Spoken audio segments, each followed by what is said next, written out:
My name is Atiqah, and currently, well, I usually say I'm a student in Seoul National University, but I'm graduating next week. So I'm a expected graduate of Seoul National University, and I've been here doing my PhD for about 6 years now. I'm doing in my major is in vocational education, and I've been here for about 7 years total, 6 years on my PhD and 1 year in my language school. And right now, I'm just doing a bunch of things like I teach English too to kids here. I teach Korean online too to people in Brunei. And for that one, I've just started like last year during lockdown lah sebenarnya. Yeah.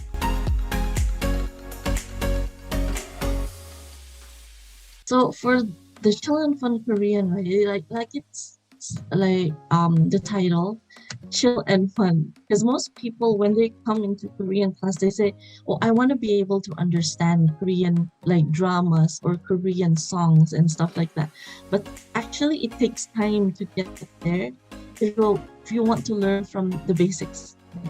So usually for people who wants to study a little bit more on macam leveled or going into like, exams, it has to go through a proper syllabus, like how do you say cascading or scaffolding. So you learn from a small thing like a sentence and then you scaffold every time.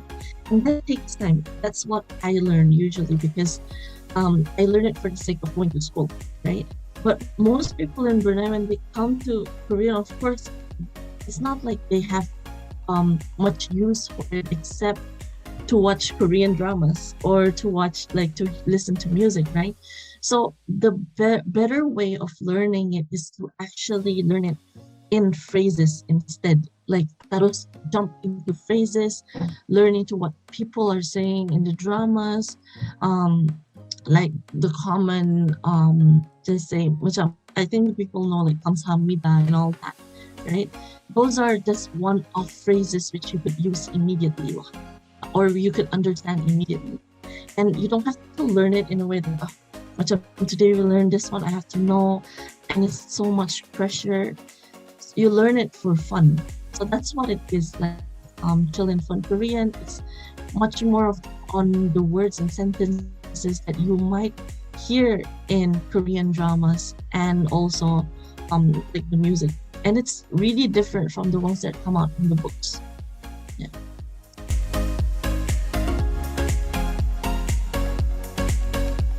I think the procrastination of doing my master's thesis got me into Korean culture.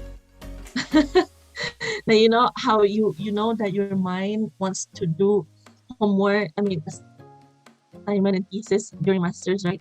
I did that by watching Running Man in the library of my university back in the UK. And I watched like I was late from everyone. Like while um the whole Bruneian has already watched until a season episode like 100 and stuff. I started from episode 1 when I had to do my thesis, to be honest. So I was binge watching it. It got me into the Korean culture, but I never actually thought that I would be here. What got me into the language is because I have to pass it. I got the Korean government scholarship, and part of it was you have to pass a 1 year language here. If you don't pass, they said they will send you back home.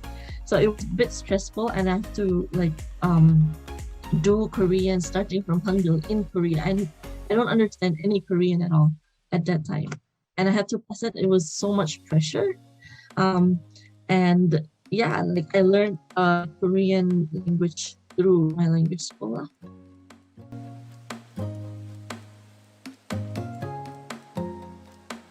It's much more translatable to like Malay than English.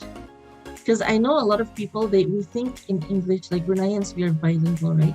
And the youngsters, even they are much more comfortable speaking in English. But if you were to like literally translate English in your head to Korean, it doesn't come out nicely because English doesn't translate into Korean perfectly.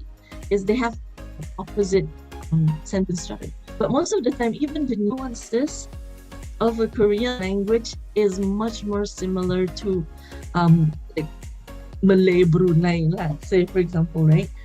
So what they don't say, what they don't teach in books is that things like macam yatahkan, like yatah, yatabahkan. In Korean, we also have that. Like my lab mates will literally tell me, "Kronika," like it depends on how you say it.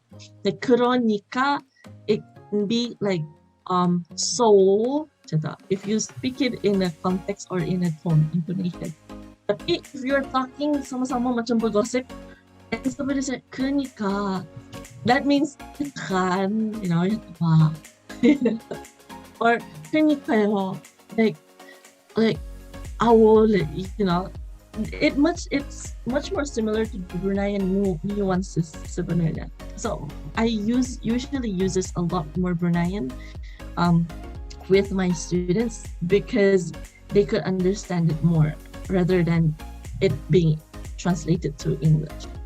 I think maybe one particular thing that is unique about this language is the fact that it shows how familial the people are, like the society is, because whenever they say my father lah, father family members lah, they don't say mine, they don't say my father, my mother, they say our father, our mother, like that. Uri, literally. So they would never say, oh, je abuji. It's always Uri abuji, our father, or the country. They never say my country. They will always say our country. Like that. And I think it's something that is macam it shows turang punya patriotism to also macam their like familial kind of ties within the language itself. And that's, I think, something that is unique about it, considering Bruneian language or maybe Bruneian, we also do like tani, Tapi we don't say bapak tani. Right? Kalau negeri kita ni, okay lah, right? Tapi even for them, like, for father, mother, grandma, semua tu terang tak, kita ni like, our, I guess that's something that is unique about the language.